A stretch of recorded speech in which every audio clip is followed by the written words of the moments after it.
Chapter 33, The Medicine, Hanyu's POV. Hanyu didn't know if he'd ever been so contented in his life.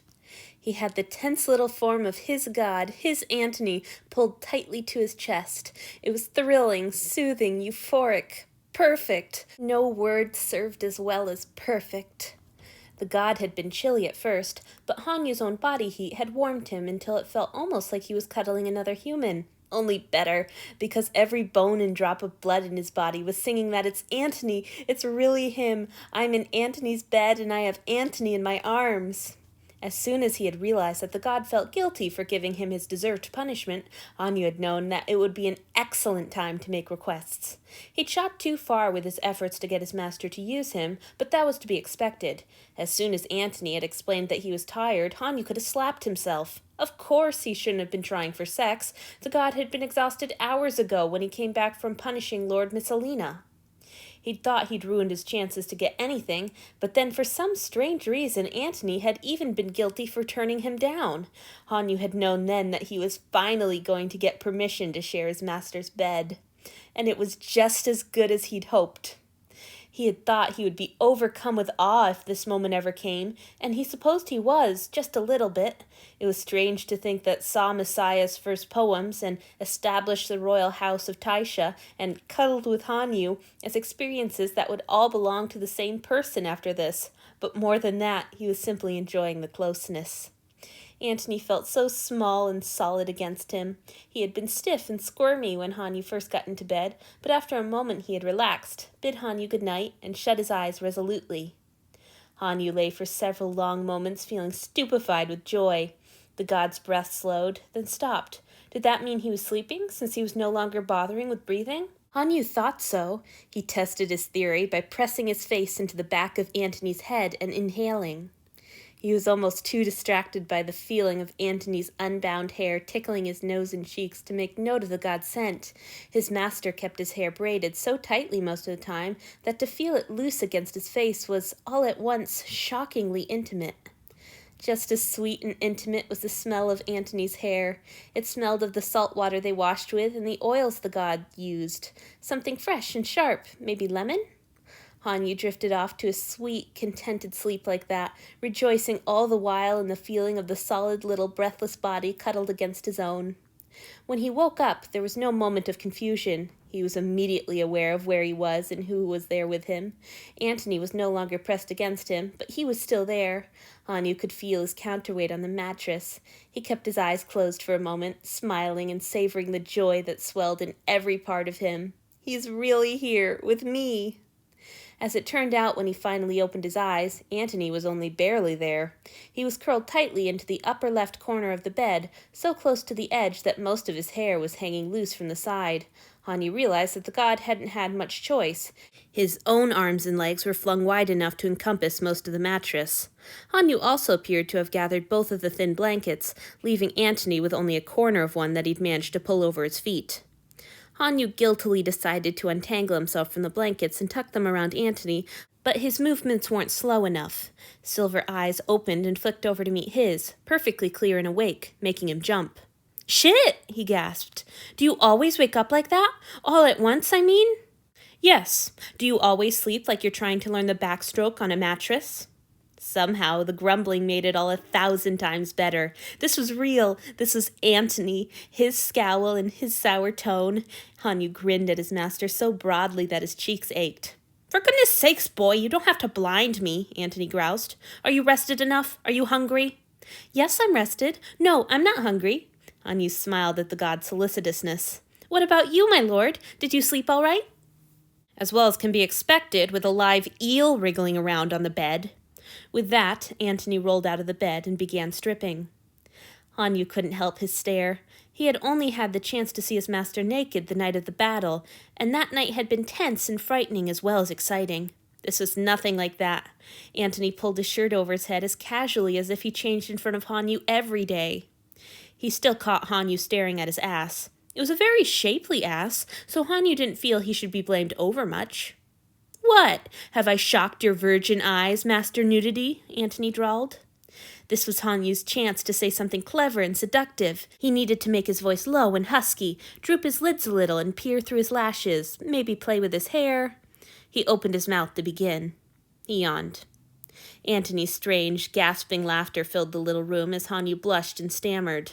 "Oh dear," the god chortled. "I had no idea I'd become so boring. I'll cover up before you fall back asleep entirely." Hanyu wanted to scowl as his master buttoned his pants and pulled on his shirt, but he couldn't quite manage it. He was too happy. Already this day was so much better than yesterday. Antony padded into the washroom and began brushing his hair. Immediately, Hanyu felt the tightness of his bladder and wished he had beaten the god there. "How are your injuries?" Antony called back to him, distracting from his remorse. Hanyu snorted. "Injuries? My little welts are fine, but I'd hardly call them injuries. Anyhow, I'm not the one with a broken rib." "Oh, that's healed. There isn't so much as a twinge anymore. I doubt the same can be said for your marks." He was right. Hanyu's ass was still sore, and, when he thought about it, he couldn't help shifting a little on the sheets. Antony emerged from the washroom, as neat and put together as if he'd never drifted off to sleep in Hanyu's arms. Well, almost. Hanyu couldn't help noticing that the god looked a bit different. His face seemed a little paler than usual, and his eyes were focusing on Hanyu with a slightly unnerving intensity, but his master wasn't looking him in the eye. Antony's gaze was fixed near his face, but not quite there. A little lower. "Take off your underthings," the god ordered. "I want to solve your wounds again." Hanyu started to obey, then remembered an older command. He was supposed to express his physical needs. "I need a moment, my lord." Antony looked confused, but he nodded. Hanyu scurried to the washroom and relieved himself, then washed his hands and returned. The god was waiting with a little jar and capped in his hand. Hanyu wriggled out of his underthings and lay down on his belly. He couldn't restrain a little shiver, both at the chilly air and the thrill of knowing that he was about to feel Antony's touch on his naked skin. "Why do you insist on being naked all the time if you're cold on board?" Antony asked. Hanyu felt the god shifting closer to him, and he shivered again. "It's not so cold. Anyhow, Oh! Did I hurt you?" The saw-slicked finger withdrew from his skin as suddenly as it had come. "No, not at all. It was just a little cold." "I see." His master paused for a moment, then began smoothing the salve over him once more. "I'm afraid my skin won't warm it at all. Sorry. Anyhow, you were saying?"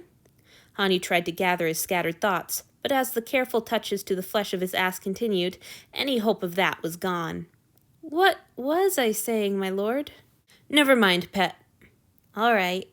Hanyu relaxed and let himself enjoy the gentle, chilly fingers moving over him. He felt a quick tinge of guilt as he remembered his conversation with the sow. He needed to be good for Lord Antony, like a sow would have been. What would a sow do if his master were tending to him like this? "You're far kinder than your unworthy servant deserves," he purred, or tried to purr anyway. It was hard to gauge exactly how loud his voice was with one ear pressed into the sheets. "How can I repay my lord's generosity?" The fingers froze. "For goodness sakes, boy, it's just some medicine," Antony said after a moment, resuming his ministrations, but his voice was a little less irascible and a little more rattled than usual. Clearly, Hanyu was onto something. What was it that his master wanted from him? He hoped it was sex. He gave a breathy little moan and wriggled slightly at the next touch. "Did I hurt you?" Antony sounded concerned, but steady. "Would you rather finish this yourself?" "Not sex, then. It figured." "No, sorry," Hanyu said dejectedly, and the application continued. If Antony wasn't feeling lustful, Hanyu had a pretty good idea of what he wanted. After all, the list of reasons why the god kept offerings was not terribly long. He smiled against the bedsheets in anticipation. "Done," his master announced after another second. "I'll reapply it before you go back to bed, but I think that should take care of it. Hopefully by tomorrow they won't be troubling you much anymore." "Thank you for taking care of me, Antony." Hanyu wriggled up to his knees, careful not to let the sheets or his feet touch the salve on his backside. "Let me take care of you?" The god's eyes widened and his pupils dilated as Hanyu tilted his head, exposing his throat. He'd guessed right! Hanyu smiled at his master. "You must be hungry. It's been days. Come on, I'm ready." Antony leaned forward and reached out a hand, but he froze just before his fingers brushed Hanyu's skin. "You are not ready," he said. He pulled back his hand, though his eyes stayed fixed on Hanyu's neck. "You just got up. You haven't eaten in hours. I won't have you swooning again and smearing that medicine all over my sheets." I won't. Anyhow, I need to go. I have things to do. Antony got up from the bed so abruptly that Hanyu almost lost his balance and fell off himself. The god snatched up the lid of the little pot and started trying to screw it back into place. However, as Hanyu saw with mounting alarm, his hands were shaking a little and the lid clattered uselessly without sealing shut. Antony cursed and redoubled his efforts. Fear twisted in Hanyu's belly as he watched his master grow more agitated. He held out his hands in appeal. Please, my lord, allow me, he begged. Antony looked up at him and smiled, equal parts sheepish and strained, as he surrendered the little jar. Sorry, the god said as Hanyu twisted the lid easily into place. Foolish to get annoyed at jars at my age. Anyhow, I'll see you soon. Do as you please, as usual. When Antony pulled on his boots and left the room, Hanyu couldn't help feeling that his master was fleeing again.